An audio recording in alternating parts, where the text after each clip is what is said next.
LED screen, so I may have to roam around the screen to show the exact findings.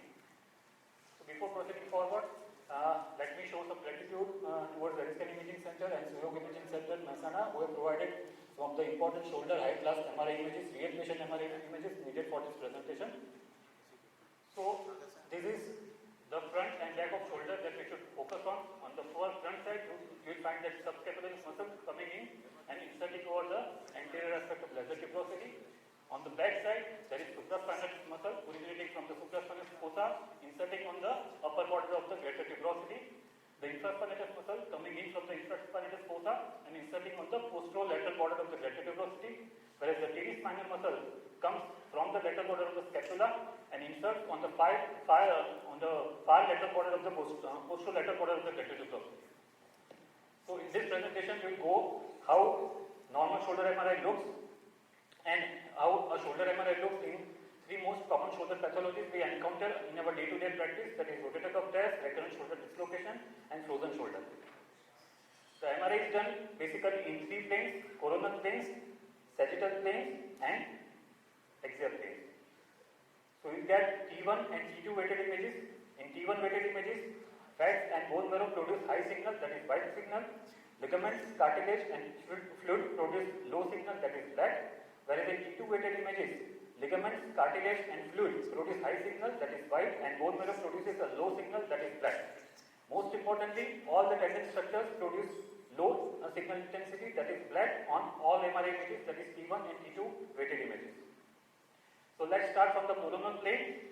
So this is the right lower corner of the screen, shows the cut of the plane, where this is the most front aspect of the shoulder. You will find the coracoid bone. Upper is the clavicle bone and subscapularis muscle coming in front. Further posterior, you will find coracoid bone. Here you can see the two parts of the coracoclavicular ligament. Medially it is the conoid one, laterally it is the trapezoid one. The subscapularis muscle coming in front and inserting over the lesser tuberosity. Further posterior, supraspinatus muscle coming in from the supraspinatus fossa, forming a tendon over here and inserting on the upper border of the greater tuberosity. Here above the glenoid, there is a spinoglenoid notch, and you can find suprascapular nerves and vessels into the notch. Further posterior, you can find the supraspinatus muscle attaching over the upper border of the greater tuberosity. The infraspinatus muscle comes far posterior and inserts over the posterolateral border of the greater tuberosity, and you can find the axillary pouch in this cut, where you will find the IgA. Now this is the sagittal plane, where this is the glenoid, this is coracoid, this is the anterior part, this is the posterior part. On anteriorly there is a big muscle, subscapularis muscle. On above there is acromion, and here in the supraspinatus fossa there is supraspinatus muscle. Posteriorly, here on the infraspinatus fossa there is infraspinatus muscle, and below it is teres minor. So this is the cut taken at the level of the lesser tuberosity. Here you can see from anterior to posterior. Anteriorly there is subscapularis muscle, then comes the biceps tendon, beneath the acromion is supraspinatus tendon, behind on the posterior aspect that is infraspinatus muscle, and far posteriorly that is teres minor muscle. So in the axial plane, the cuts are taken from front to lower down the shoulder. This is the first cut, where you will find the acromion coming in, the clavicle forming the AC joint, and supraspinatus muscle coming from the top. Again, the next cut, supraspinatus muscle, you can see that the insertion is on the greater tuberosity. Here is the cut taken at the level of lesser tuberosity. This is classical axial cut, where you can find the humeral head, the glenoid. You can see the anterior and posterior labrum as a triangular structure, black structure. Above there is lesser tuberosity and subscapularis muscle coming in here, forming a tendon, inserting over the lesser tuberosity. This is the infraspinatus muscle attaching on the lateral border of the greater tuberosity, and in between that there is intertubercular sulcus, where you find the biceps tendon. Now how does a normal curve look on the MRI? So this is the sagittal image from anterior to posterior. Anteriorly, this red is subscapularis muscle, then comes the supraspinatus muscle. In between these two muscles, there is intertubercular sulcus containing the biceps tendon. Then comes the conjoint tendon, infraspinatus, and lastly, on the far posterolateral aspect, there is teres minor. So this is how a normal curve looks on different planes. On coronal plane, this is humeral head, this is glenoid. We have already seen that supraspinatus muscle coming in and inserting inserting over the top of the greater tuberosity. On the axial plane, here anteriorly, subscapularis muscle inserts on the lesser tuberosity, and the infraspinatus muscle coming in and inserts on the posterolateral border of the greater tuberosity. On sagittal section, here is the glenoid, here is the coracoid. Posteriorly, there is acromion spine. In the supraspinous fossa, there is supraspinatus muscle. Anteriorly, there is big subscapularis muscle, and posteriorly above, it is infraspinatus, and below it is teres minor. So, what MR information we can get in a patient with a rotator cuff tear? We can have the information regarding tear depth and thickness, tear shape, tendon retraction, tear extension to adjacent structures, muscle atrophy or fatty degeneration, and we can have some knowledge about the CA morphology, CA arch morphology, and whether there is any impingement or not. So, rotator cuff tendons may have tendinosis or tear. Tears can be a full thickness tear or a partial thickness tear, which can further be divided into an articular side tear, interstitial tear, or a bursal side tear. So, this is tendinosis. It is nothing but the thickened and inflamed supraspinatus tendon. There is no actual tear. It is because some of the repetitive trauma and overuse of the tendon. You can see that tendinosis can be mild to severe grade. Now, regarding partial thickness tear, articular side, you can see here the bursal surface of the cuff is intact, whereas the articular surface of the cuff is gone. And this is the arthroscopic finding, where you can see from the glenohumeral joints that there is disruption of the articular side of the fibers, whereas the bursal side of the fibers is intact. This is bursal side tear, where there is disruption of the continuity of the bursal side of fibers, but the articular side of the fibers continuity is maintained. Here you can clearly see on the coronal image of the MRI, and this is sagittal optic image. And this is the arthroscopic picture where you can find from the subacromial space that the bursal side of the cuff is damaged. Now, this is interstitial type of tear, where both articular and bursal side of the cuff is intact, and there is signal intensity wide signal at the insertion point within the tendon, which suggests there is an interstitial type of tear. So, this is Ellman classification of a partial cuff tear. Normal cuff thickness at the insertion point is 10 to 12 millimeter. Grade 1 is less than 3 mm tear, whereas grade 3 is more than 6 mm tear. So, whenever the partial tear is more than 6 mm or more than 50% of the thickness of the cuff, most of these patients, they will require a completion to full thickness tear at repair if they are not symptomatically improved after 4 to 6 months of conservative treatment. So, this is the full thickness tear, where you can find that there is complete disruption of the continuity of the tendon at the time of insertion. Here you can see that the tendon is retracted, and in the sagittal section you can find that the infraspinatus is intact, whereas there is discontinuity of the supraspinatus tendon along with the subscapularis. So, these are the positive MRI findings we will find in a full thickness tear. There is tendon discontinuity, fluid signal in tendon gap, retraction of musculotendinous junction, and associated findings can be subacromial or sublateral fluid with or without muscle atrophy.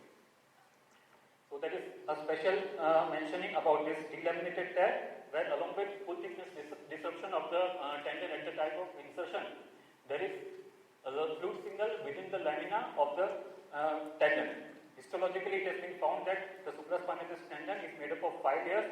So, sometimes you may find such kind of delaminated tear where there is separation of the layers of the cuff. Why it is important? Because you should read your MRI carefully. If the inner lamina most of the time that is retracted more medially than the outer lamina, and you will find such kind of picture on arthroscopy. And if you don't read your MRI carefully, you don't involve your inner lamina into your repair, you can end up repairing only the outer lamina, and that will be a partial repair. So, how to see for the subscap? This is a normal axial cut.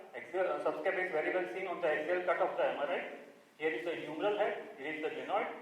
And you can see the subscapularis muscle coming in, forming a tendon, inserting on the lesser tuberosity. You can find the same thing on the axial scan. So, this is the MRI picture in case of a subscap full thickness tear, where you can see that subscap is not attached over the LT, and along with that, most of the time there is medial subluxation of the biceps tendon from the intertubercular sulcus, and this is known as sentinel sign. This is Lafosse classification. Type 1 tear is just superior fiber disruption. Type 2 is upper 1/3 fiber disruption, type 3 is upper 2/3 fiber disruption, type 4 is complete discontinuity of the subscapularis muscle. But here the humeral head is well centralized in the glenoid, whereas in type 5 the humeral head is anteriorly subluxated with marked subscapularis tendon atrophy.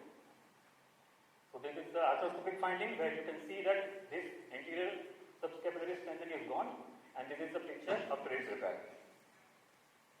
So this is the Kopit classification of a full thickness tear. Small tears are less than 1 cm, medium are 1 to 3 cm, large are 3 to 5 cm, and massive tears are more than 5 cm. So massive tears, they have to be mentioned specifically, which involves 2 or more tendons, where there is tendon retraction of more than 5 cm. Most of these tears are associated with marked fatty atrophy of the muscle. They are most of the times chronic in nature, and most of these are partially repairable or irreparable. You can also have some knowledge regarding the TAD shape of the tendon on MRI. TAD shape can be a U shape, a crescent shape, or an L shape or a reverse L shape. How you can find the TAD shape? This is the axial plane of MRI. You can see here there is a small crescent shape tear at the insertion point of the supraspinatus, and here it is a U-shaped tear large. Here in L or reverse L shape tear, if you see the MRI carefully, you can also see the vertical part of the tear. So how can you apply this knowledge in your clinical application? If you find a large U-shaped tear, so you can be mentally prepared to take it down, and then here you can apply your principle of margin convergence for repair, where a large U-shaped tear is converted into a small crescent shaped tear, and then you have to repair it. Similarly, in an L or reverse L shaped tear, you have to apply this principle of margin convergence, and you need to repair it.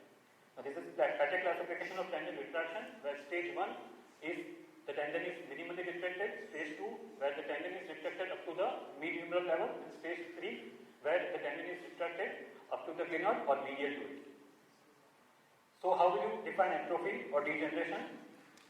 We can have occupation ratio or tendon sign. This is seen typically on the sagittal oblique T1 weighted images, where you can find the supraspinatus muscle occupying the supraspinatus fossa. You need to calculate the ratio of supraspinatus muscle value surface area to the supraspinatus fossa surface area.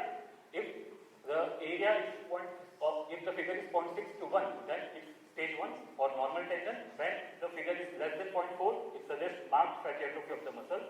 Alternatively, you can draw a line joining the superior most part of the coracoid and the spine of scapula. If your muscle BD is below it, that means there is marked fatty atrophy of the muscle.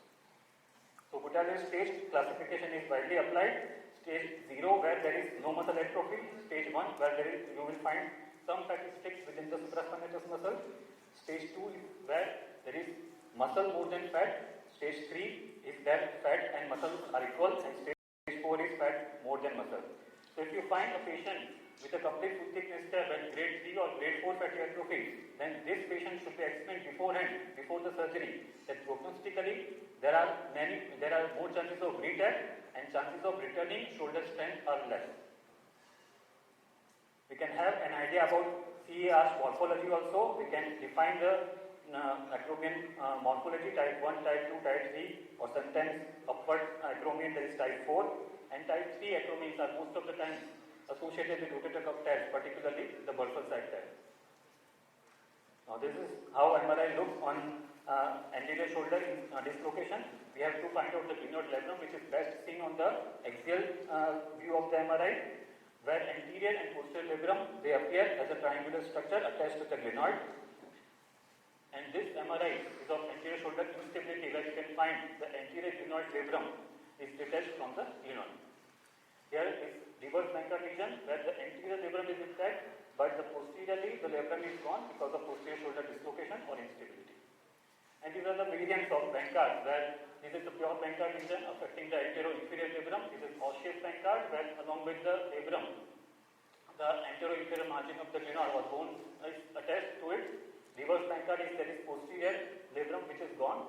This is Perthes lesion, where there is along with the labrum there is periosteal avulsion. This is Alipsa lesion, there is anterior labrum, periosteal sleeve avulsion, where along with the labrum and periosteal sleeve they are avulsed and they are retracted medially or the glenoid neck. And this is Glad lesion, that is glenoid labral articular discontinuity, where along with the anterior labrum Some of the margin of the glenoid articular cartilage is also common. On axial and coronal images, we can find the hip set defect, which is posterolateral uveal head depression. We can also quantify the glenoid bone loss using the best fit circle method. So these are the MRI findings of frozen shoulder, where you will find on coronal images there is absence of axillary pouch, and even on T1 oblique sagittal images, you can find thickening of the coracoid ligament, and there is obliteration of the subcoracoid fat. So to conclude, we as an orthopedic surgeon must learn to read a shoulder MRI at least for the common shoulder pathologies we encounter in our day-to-day practice, and by upgrading our MRI reading skills, we can have a proper clinico-radiological correlation based on the patient's complaints, and we can explain a proper prognosis and offer the best possible treatment. Thank you.